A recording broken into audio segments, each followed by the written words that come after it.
Please help support the channel by visiting our Amazon store, affiliate link below. Hey, what's going on, everybody? My name is Matt Jarbo. This is 3 Buck Theater, and I always like to look at plot synopsises and plot details of movies that never materialized, whether they just were written and they just never found their way to the right home, or they were just dropped dead.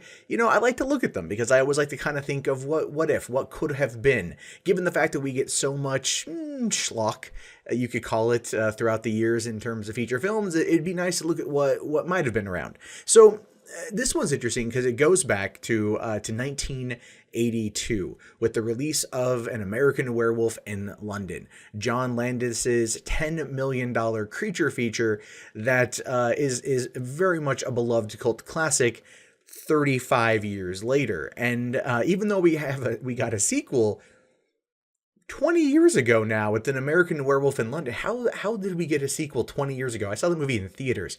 Oh my God.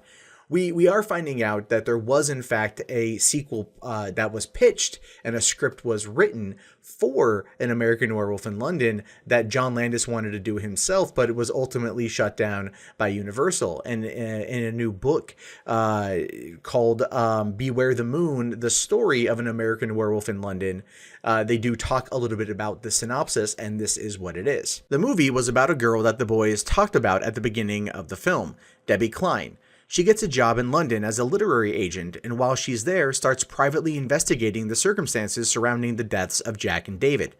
The conceit that was during the time in the first film, when Jenny goes to work and David is pacing around the apartment, he actually wrote Debbie Klein a letter. It was all to do with this big secret that David had never told Jack that he and her had a thing. She tracks down Dr. Hirsch, who tells her that Alex now lives in Paris because she was so traumatized by what happens. She goes back to the slaughtered lamb and everyone is still there. I think the only changes were the portrait of Charles and Diana, where the 5-pointed star used to be, and Dart's arcade game instead of a board. It's then when she speaks to Sergeant McManus, the cop from the first movie who didn't die, that she finds out that Alex is still in London. She calls her and leaves an answer phone message, which we then reveal is being listened to by the skeletal corpses of Jack and David watching TV in Alex's apartment. The big surprise at the end was that Alex was the werewolf. It was pretty wild. It had everybody in it from the first movie, including all of the dead people. It's an interesting synopsis. The reports that I've seen talking about it are like, this is an amazing sequel to An American Werewolf in London, which it is and it isn't. It's if Alex, Jenny Aguter's character, which the narrative of the description kind of goes back and forth. If she is a werewolf having been, transmitted by David from the first movie, then what would be the big thing? If the whole concept of the sequel was that Debbie Klein is investigating this murder, or investigating the situation and kind of uncovering all these secrets, what would have been the rest of it? There's a hook there that we're not seeing. Now, Landis did go on to say that he handed it to a producer. The producer clearly hated it, which he kind of laughed at. He's like, well, then he would have hated the script for the first movie as well. But clearly we're missing a little bit of an element here where don't get me wrong, it's a cool idea in theory, where you have a character who was only mentioned at the beginning of the first movie end up becoming the protagonist of the sequel, who is then trying to understand what happened to her friends, especially one guy with whom she had a brief relationship with. And by doing so uncovers that there is in fact a werewolf living in London, and that werewolf is the former girlfriend of the guy with whom she had a thing with. So that's interesting as well. But what would have been the climax? What would have been the whole thing there? There's not a lot that the story tells us, but it does give us enough to kind of go on. If it was me, I would have probably chalked it up to where there was a string of attacks that were happening, every 28 days, every full moon. But it's like homeless people, gutter rats, things like that. People can't explain it, but corpses are turning up.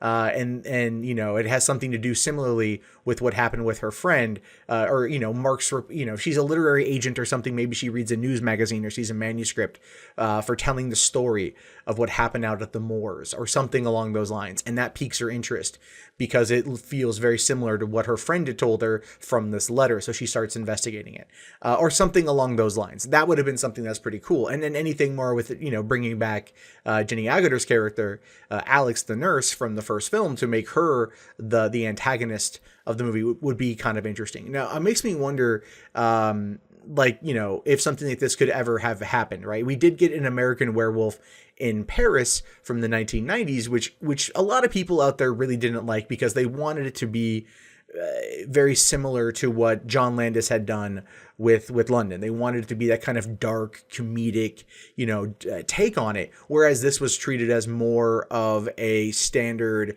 creature feature without, any kind of underlying humor. But I did enjoy Tom Everett Scott and Julie Delphi in the film. And it's one of the ones that, again, I didn't hate it as much as other people. But this particular story would be pretty interesting. And if there's a script, I think it'd be cool to read. This, again, is something I'd like to see more of from Hollywood. More of these older movies, these older scripts, from 20, 30, 40 years ago that never came out, that were maybe sequels or written by the people who wrote these iconic films, to see what other work that they have that's just sitting in a desk somewhere. But what do you guys think? Would this have been an interesting sequel? Do you think this is it's good that Universal didn't go forward with it? Do you need a sequel to An American Werewolf in London? Did you see American Werewolf in Paris? Did you like it?